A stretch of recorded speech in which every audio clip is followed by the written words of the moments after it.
सिर्फ एक वाक्य, मैं खुद की ही नकल कर रहा हूँ, कहकर उन्होंने सबको पूरी तरह से हैरान कर दिया। जिस पल ब्रदर मू ने ओली के फेसबुक अकाउंट पर पोस्ट किया, नकल और साहित्यिक चोरी का आरोप लगाने वाले सारे लेख पल भर में धूल में मिल गए। वेबो पर वायरल हुए एक एक्सप्लेनर वीडियो की बदौलत लोगों को आखिरकार ज्वेलरी की दुनिया में ओली की असली हैसियत का पता चला। एक युवा, बेहद प्रतिभाशाली और कई पुरस्कारों का विजेता, जो किसी दिग्गज से कम नहीं था। हालांकि उन्होंने सालों तक खुद को लाइमलाइट से दूर रखा था, लेकिन पुराने दिनों की उनकी शानदार उपलब्धियों, खासकर ट्रू लाइट प्रतियोगिता में उनकी जीत ने एक ऐसे कलाकार के तौर पर उनकी जगह पक्की कर दी थी जिसे कोई चुनौती नहीं दे सकता था। इसके अलावा अनगिनत अंतर्राष्ट्रीय स्तर पर मशहूर ज्वेलरी डिजाइनर खुद को उनके कट्टर प्रशंसकों में गिनते थे। ठीक उसी समय जब आम लोग ब्रदर मू से पूरी तरह से निराश होने ही वाले थे, कहानी में अचानक एक जबरदस्त मोड़ आया। ब्रदर मू ही नोली थे। नतीजतन साहित्यिक चोरी के सारे आरोप अपने आप ही बेबुनियाद साबित हो गए। कमेंट सेक्शन में जश्न का माहौल छा गया। जिन प्रशंसकों ने हर कदम पर ब्रदर मू का साथ दिया था और जिनका उन पर से विश्वास कभी नहीं डिगा था, वे खुशी से झूम उठे। इसके तुरंत बाद किसी ने हैरानी से कहा, मुझे लगा था कि वो बस एक आलसी इंसान है, लेकिन पता चला कि वो तो एक असली दिग्गज है। दूसरों ने उन लोगों के पुराने घमंडी बोल याद दिलाए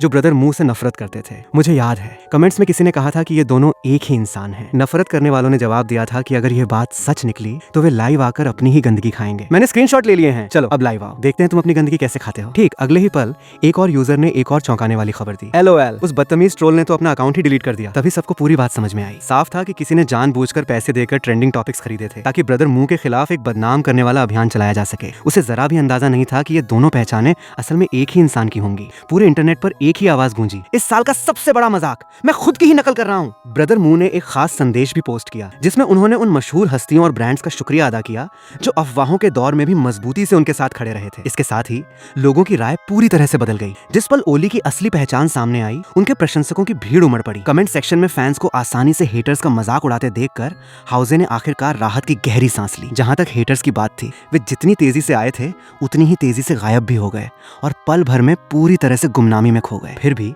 अचानक ही फॉक्स मिरर ने ब्रदर मू की पोस्ट पर एक कमेंट किया, तुम सबसे अच्छे हो। ये कमेंट तुरंत ट्रेंडिंग लिस्ट में सबसे ऊपर पहुंच गया और इसने जोरदार चर्चा की एक नई लहर छेड़ दी। इसके नीचे CP शिपर्स, ऐसे फैंस जो किसी रोमांटिक जोड़ी का समर्थन करते हैं, कि कमेंट्स की बाढ़ आ गई।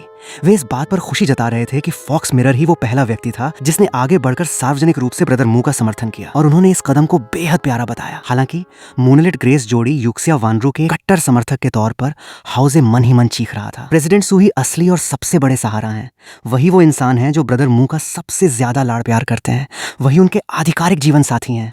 होश में आओ सब लोग। फिर भी उन दोनों पुरुषों के बीच मौजूदा तनावपूर्ण रिश्तों को लेकर परेशान हाउजे ने एक भी शब्द कहने की हिम्मत नहीं की। इस बीच इस समय स्विट्जरलैंड में इलून एक 5 स्टार होटल में रुकी हुई थी। उसने अपने सबसे बुरे सपनों में भी ये नहीं सोचा था कि जनता की राय इतनी पूरी तरह से बदल जाएगी कि ब्रदर मू असल में औरोई ही है। उसने इस मौके का फायदा उठाकर ब्रदर मू को पूरी तरह से कुचलने और उसकी इज्जत मिट्टी में मिलाने का इरादा किया था। लेकिन ये खुलासा कि ब्रदर मू असल में औरोई है एक ऐसी सच्चाई थी जिसे इलून किसी भी हाल में स्वीकार नहीं कर पा रही थी। गुस्से से पागल होकर उसने अपनी स्वीट में जमकर तोड़फोड़ मचाई और जो कुछ भी उसकी नजर में आया उसे तोड़ डाला। सिर्फ आधे घंटे में ही कमरा पूरी तरह से तहस नहस हो गया। जब उसका गुस्सा शांत हुआ तो उसने होटल के कर्मचारियों को बुलाकर सफाई करवाई। हालांकि जब होटल ने उसे नुकसान का बिल थमाया तो उसने बस एक खाली नजर से देखा और अपना बैंक कार्ड निकालने के लिए हाथ बढ़ाया। लेकिन ठीक उसी पल होटल के एक कर्मचारी ने उसे बताया, मिस इलून, आपका कार्ड फ्रीज कर दिया गया है, आप इसमें मौजूद पैसों का इस्तेमाल नहीं कर सकती। इलून का चेहरा तुरंत पीला पड़ गया।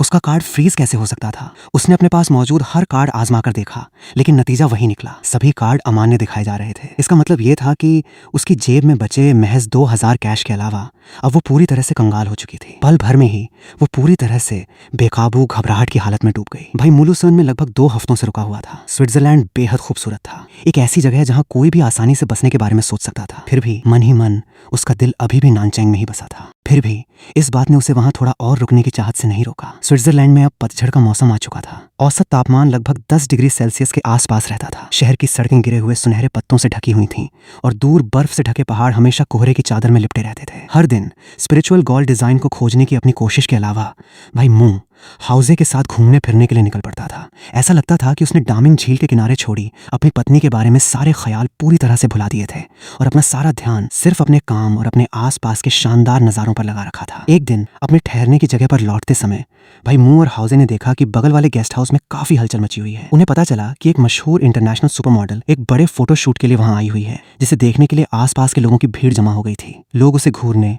फोटो खींचने और ऑटोग्राफ लेने के लिए बेताब थे। भाई मू ने भीड़ पर एक नजर डाली और एक जाना पहचाना चेहरा देखकर हैरान रह गया। हु लीजिंग। ठीक उसी पल जिस औरत के ख्याल अक्सर उसके मन में आते रहते थे, उसकी नजर भी भाई मुंह पर पड़ गई। वो तुरंत ही उस ठहरी हुई भीड़ से अलग हुई और उसकी तरफ चल पड़ी। भाई मुंह, क्या इत्तेफाक है? हाउजे ने मन ही मन झुंझलाते हुए सोचा। हम जहाँ भी जाते हैं तुम वहीं क्यों टपक पड़ती हो? तुम तो सच में एक मुसीबत हो। खुशकिस्मती से उन्हें सिर्फ 2 दिनों में ही हांगकांग वापस लौटना था। भाई मुंह ने बस एक हल्की सी मुस्कान के अलावा और कुछ नहीं कहा। ये सच में एक बड़ा इत्तेफाक है। फिर हु लीजिंग ने पूछा, क्या आप आज रात हमारे साथ डिनर करना चाहेंगे? भाई मुंह ने मना कर दिया। हाउजे और मैंने वापस आने से पहले ही खाना खा लिया था। हु लीजिंग ने इस बात पर और जोर नहीं दिया। उसने बस प्यार से एक हिदायत दी, लूसन में आजकल काफी ठंड पड़ रही है, इसलिए अच्छे से गर्म कपड़े पहनकर रहना। मूगे ने बस इतना जवाब दिया, तुम भी। अंदर वापस आने पर हाउजे ने हिचकिचाते हुए पूछा, मूगे, क्या तुम और प्रेसिडेंट सु आजकल ज्यादा बातचीत कर रहे हो? मूगे ने बेपरवाही से जवाब दिया, बिल्कुल नहीं। उसने असल में एक सन्यासी जैसा रवैया अपना लिया था। ऐसा लगता था मानो उसके सिर के ऊपर एक तख्ती लटकी हो जिस पर लिखा हो, अंदर आना मना है, बदमाश और चालाक औरतें सावधान रहें। सु वानरू भी कुछ सिमटी सिमटी सी लग रही थी। रात को बस गुड नाइट कहने के अलावा वो शायद ही कभी लंबी बातचीत के लिए पहल करती थी। असल में परसों ही वो दादाजी सु के साथ उनके पारिवारिक घर गया था, जब दादाजी फोन पर बात कर रहे थे। लेकिन उस ज्यादातर समय में बात तो मूगे ही कर रहा था, जबकि वो खुद ज्यादातर चुप ही रहा। मूगे ने अपना मोटा गद्देदार कोट और स्कार्फ उतारा, जिसके नीचे उसका क्रीम रंग का